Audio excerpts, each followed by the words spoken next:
नमस्कार, आप देख रहे हैं न्यूज़ 18 का डिजिटल प्लेटफॉर्म और मैं हूं आपके साथ सृष्टि शेखर। इजराइल के ताज़ा स्ट्राइक में ईरान को ऐसा झटका लगा है जिसके बाद अब बदले की आग और भड़क सकती है।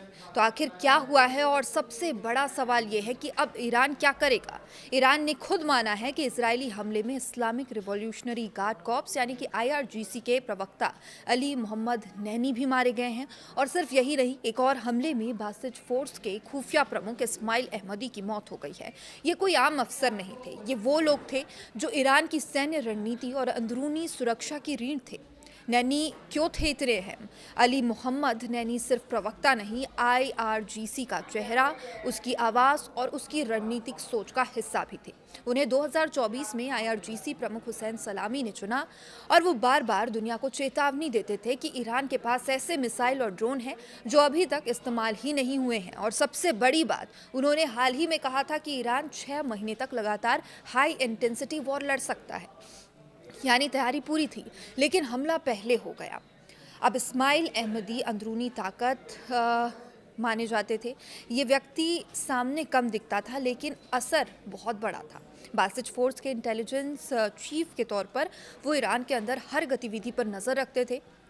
जासूसी रोकना, विरोध दबाना और सिस्टम को अंदर से मजबूत रखना, ये सब उनकी जिम्मेदारी थी। उनकी मौत का मतलब है ईरान की इनसाइड सिक्योरिटी को सीधा झटका लगा है।